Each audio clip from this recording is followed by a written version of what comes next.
época, há 12, 14 anos atrás, em 48 milhões de dólares, com tudo. Terreno, benfeitorias e equipamentos, que estavam, segundo a área técnica do Petrobras, como estava enferrujado, ganharam um apelido, a Ruivinha, pelo tom ferrugem que ela tinha. Tudo bem, ela foi comprada pelos valores que todos nós sabemos, porque tiveram outros profissionais que foram dizer que valeria muito mais. Aí é o pessoal que trabalha com quadrinho da direita.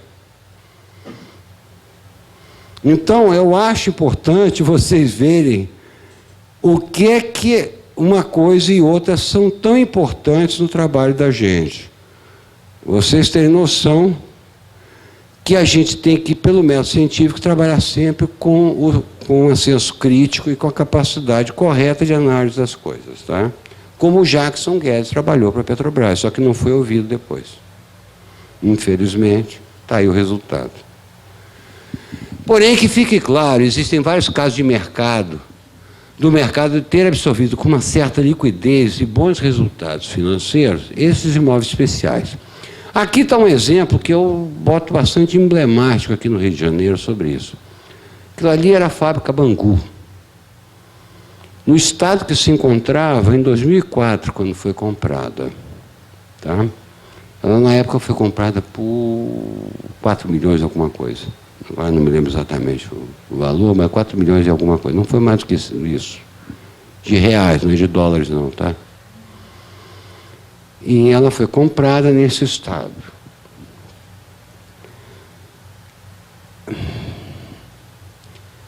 Houve o projeto para transformá-lo num shopping, que está lá hoje, e que é um sucesso. Muito bem.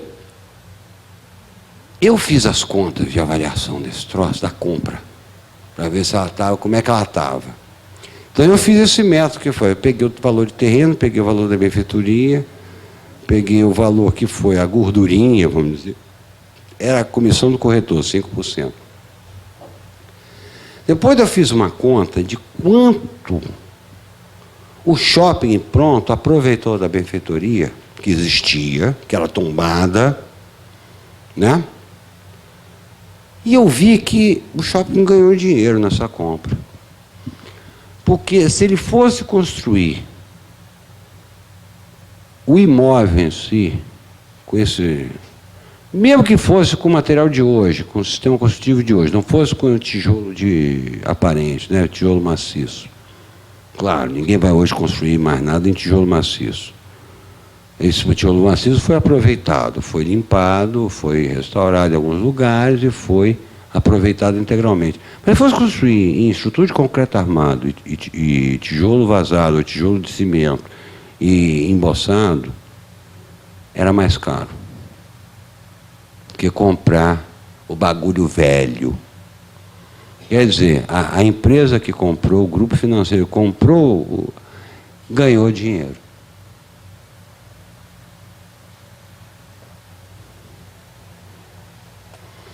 Isso é para mostrar para vocês que nem sempre o imóvel tombado ou preservado é um abacaxi em termos de finanças, em termos de grana, tá? Aqui é um outro exemplo recente, tá? Que é uma vila do século passado, Renasce, construídos entre 1908. Isso é notícia de verdade da Valesca, do site da coluna da Valesca Borges no Globo, que saiu em 10 de agosto agora desse ano. Construídos entre 1908 e 1910, casarões e ruínas viram atração na glória após minuciosa reforma de 50 milhões que resgatou piso hidráulico e escadarias em Pinho de Riga. Isso aqui é a Vila Aimoré ali, é perto até daqui do centro da cidade. Os casarões estavam caídos, aquela história da gentrificação. Quer dizer, era um pardieiro. Aí chegou o pessoal da Landmark Properties, comprou da família que tinha aquele pardieiro alugado, estava lá caindo aos pedaços. Investiu 50 milhões e agora tem um conjunto completo de escritórios de última geração, nível AA, com sistema de lógica, com sistema de ar-condicionado central, tudo isso. Claro que a preservação exige apenas que você mantenha o aspecto externo, a casca e o telhado e o volume. Então, dentro, você pode fazer tudo que você achar inconveniente para adaptar para o seu negócio, que foi o que a Landmark fez, né? Antes de ser negociado, ele vai poder ser apreciado, não sei se foi a Casa Cor esse ano, foi lá, eu acho que foi, não foi? Foi lá, né? Então, ficou com uma vitrine para a exposição do objeto que foi restaurado. E adaptado para a situação econômica atual, claro. Aí é um terceiro caso aqui no Rio de Janeiro, que é o Hotel Vila Galé, que acabou de ficar pronto. Fica ali na Rua do Riachuelo. Isso aí era um casarão velho, que tinha também umas coisas velhas, uma vila velha ali atrás. E o grupo português, Vila Galé, é um grupo de hotelaria portuguesa. Os portugueses são excelentes em hotelaria. São top, os portugueses, tá? Que comprou o casarão, a mesma coisa do shopping Bangu, quer dizer, pegou um casarão caindo aos pedaços, eu vou mostrar como é que ele estava, coitadinho, aí, ó. E foi restaurado, tá? Ali na Rua do Riachuelo. É um casarão em estilo eclético, mais de 100 anos de idade, e o grupo hoteleiro português aproveitou os incentivos da prefeitura, tendo visto o ano das Olimpíadas, e efetuou uma simpática adaptação das instalações do conjunto, incluindo uma piscina que até já existia na parte de trás, e diversas suítes internas decoradas em estilo antigo. O português, quando faz bem, procura fazer tudo certinho, bonitinho. Aí, é um hotel 3 estrelas, sim, mas direitinho, olha aí, um quarto que, né, com móvel de estilo, e uma fachada bonitinha, eclética, mas bem restaurada. Muito bem restaurado, ficou muito boa a restauração deles. Olha lá a piscininha. Aí, ó. Tá vendo a vila interna? Quis aproveitar a piscina. Aí, ó. Tá ali, ó, na Rua do Riachuelo. Aproveitando, claro, os incentivos da Olimpíada do ano que vem, né? Por esses 3 exemplos, comprovamos que existe a possibilidade de investimento sólido e com bom lucro na compra e restauração de imóveis antigos, que tenham boa localização e padrão construtivo sólido e aparente. Os imóveis antigos, eles duram séculos. Séculos. Vocês têm... Antigamente construía-se muito bem, né? A taxa de segurança era de 500%. Né, cara, do português, né, que botava. É uma coisa fantástica. Então você tem imóvel com uma solidez de varar os anos, né? E como profissional poderá avaliar as situações de mercado, é isso que eu vou mostrar para vocês. Então, como é que vocês vão avaliar um pardieiro, ou uma coisa que esteja assim, meio decadente, ou bastante decadente, se vale a pena meter a mão ali, comprar aquilo, investir e botar no mercado, né? Quais são os cálculos dos valores e parâmetros técnicos reais para um investimento desse tipo? Então, vamos lá. A parte 7 prevê para essa situação o cálculo através do método custo de oportunidade. Esse método está ali escrito. Não valora o imóvel do patrimônio histórico e artístico, mas sim o custo de sua preservação ou conservação por meio da mensuração do custo de oportunidade de atividades econômicas restringidas pelas ações da proteção do imóvel e considerados os benefícios da intervenção. Então, na prática, apesar da frase ser assim meio um pouco confusa à uma primeira vista, quer dizer o seguinte: você não vai valorar, você não vai olhar com isso, o bem, como se fosse uma coisa cultural. Você vai olhar o bem como se fosse um negócio que você quer ganhar dinheiro. Ponto. Traduzir para o português claro que está nessa frase. É isso. Você, como avaliador, você não vai ter que ter o sangue frio. Dizer, isso vale a pena meter a mão nesse bagulho ou não vale a pena? Daí o nome do método custo de oportunidade. Ele não valora nada em termos culturais. Tá? Coisa que, por exemplo, a arquiteta lá do Ministério Público de Minas Gerais valora e exagera, né? Já bota coisas com o valor da religião que está incluído, do diabo 4. Pô, meu Deus do céu, o troço ia longe. Os cálculos eram um delírio. Mas aqui no caso, não. Nesse caso, vocês vão ter que agir como businessman. Vocês têm que agir sem a veia cultural ligada. Como é que você faz isso? Assim, uma análise de custo-benefício poderia ser realizada comparando os valores estimados das receitas geradas pela existência do imóvel do patrimônio histórico e artístico com o custo e oportunidade das atividades econômicas restringidas pela preservação e conservação do imóvel. Os indicadores de viabilidade que podem ser utilizados para comparação estão expostos na seção 8.3 da parte 4ª da norma técnica. A parte 4ª da norma técnica é aquele de avaliação de empreendimentos de base imobiliária. E a frase em cima quer dizer o seguinte, aquela boa técnica de botequim. Quanto eu ganho no final do mês e quanto eu gasto de empregado, de compra de salame, do pão, de cerveja, etc. Você vai fazer um cálculo igual, só que sofisticado, obviamente. Não é um cálculo de botequim, mas é o mesmo princípio do cálculo de botequim. Aliás, eu queria deixar claro para vocês uma coisa. No Brasil, nós privilegiamos nos métodos avaliatórios o método comparativo. Mas nos Estados Unidos, e eu ganhei prêmio lá, é o seguinte, eles preferem o método, o chamado cash flow approach. É o método da renda. Quanto eu ganho com esse imóvel, quanto eu gasto por mês para mantê-lo, quanto ele vai me custar e quanto ele vale. O americano tem um raciocínio de uma economia dinâmica. Então, ele quer saber quanto eu vou botar de dinheiro, quanto vai me retornar, quanto que eu vou ganhar. Ponto.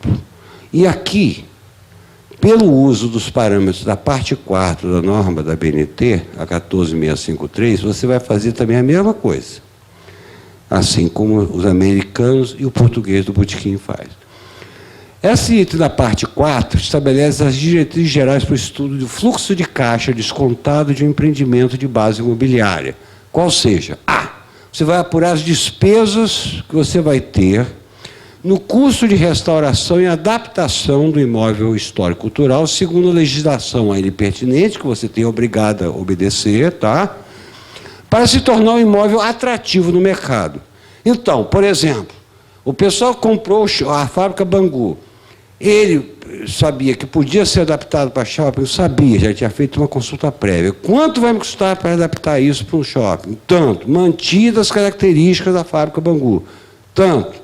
Ponto. Você já tem as despesas. Outras despesas. O custo da compra do imóvel no estado em que se encontra. Então, além das despesas de restauração e adaptação do imóvel para um shopping, eles tiveram que pagar 4 milhões e pouco na época, tá? Outra despesa, o custo financeiro da inversão desses gastos ao longo do tempo, a remuneração do capital ao longo do tempo da obra, desde a compra até a entrega, o habite do imóvel pronto, tá? Você sempre tem que acrescentar esse custo financeiro, porque qualquer pessoa da área de negócios vai raciocinar assim. E vocês têm que ser frios, eu repito. Não é vocês vão ficar naquela coisa, pô, é uma casa colonial do século XVIII.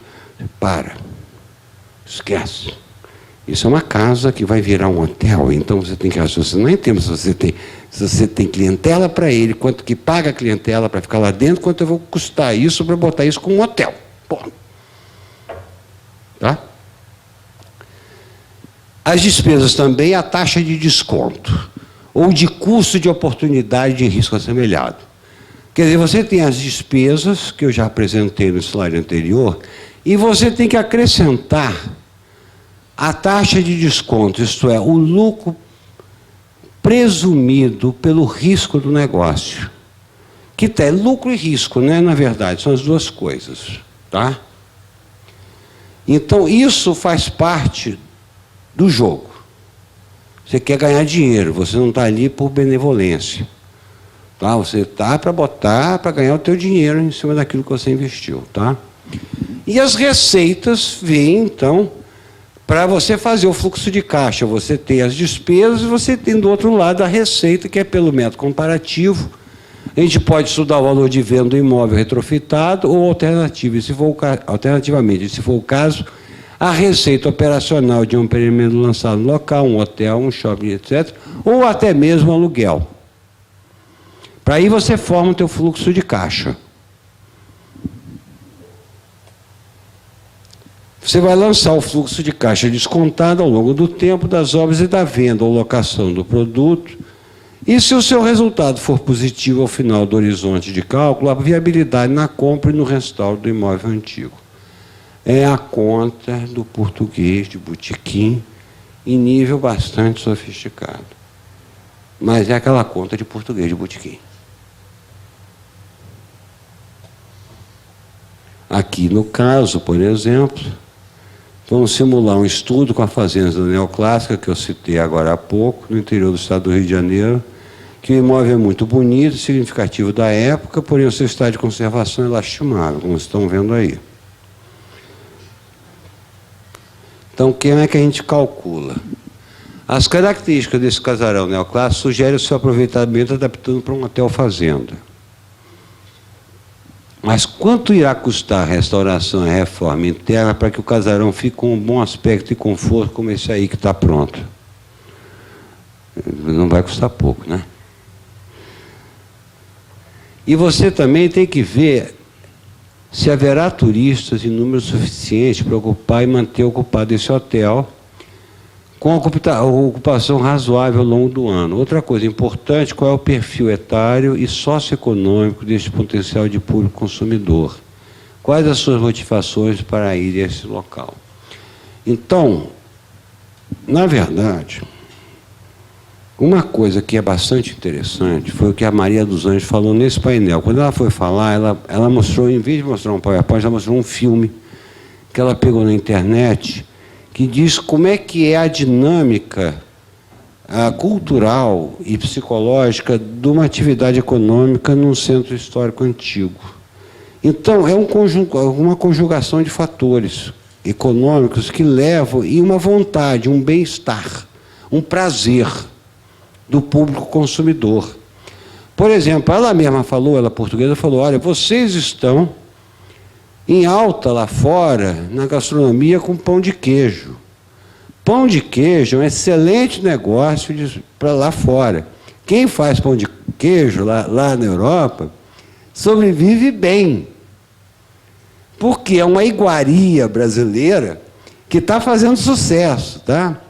Então, se você tem um imóvel antigo, casarão, em Minas, no café da manhã, tem que ter o pão de queijo, tem que ter aquelas comidas típicas. Essa dinâmica cultural do imóvel, do modo de ser, da comida, da música, entendeu? E da tradição do lugar também criam as condições propícias para a restauração e manutenção do imóvel antigo. No caso, por exemplo, do Shopping Bangu, a maioria dos frequentadores do Shopping Bangu são os netos e bisnetos dos operários da fábrica. A família cresceu. Já faz outras coisas, ninguém mais está em fábrica de tecido. Mas é lá que trabalhava a avó do cara, entendeu? Ou o avô, ou o bisavô. Então, isso também é uma coisa incorporada à memória do imóvel antigo. É essa coisa que fica na memória das pessoas e que leva também a ter um certo prazer, uma certa nostalgia, uma certa saudade, uma graça. Quer dizer, você cria, gera emoções na conjugação desses fatores. Então, e também saber qual é o nível socioeconômico desse potencial, para saber quanto que você pode investir com segurança. Se for um público classe A ou AA, é uma coisa. Se for um classe C, é outro. Classe D, mais outro. Isso também é importante, tá? Tudo isso deverá ser pesquisado e fundamentado nos cálculos de fluxo de caixa descontado que o profissional fará para a definição da viabilidade econômica ou não do imóvel antigo a ser restaurado e adaptado para esse seu uso atual. Então, vocês veem a planta. Isso aí é a planta do casarão que eu mostrei. Se vocês olharem ali em cima, está a varanda na frente. Né? Você tem a sala da visita à direita. Tá? Ali tinha o quarto do padre, aquele pequenininho. Entre a sala de visita e a sala de comer, aqui, o comedor aqui à direita, que está com o piso de tábua, tá? Era a sala do padre, porque tinha uma capela ali, ó. Entre a sala de visita, a varanda e aqui à esquerda, nós temos uma capela ali.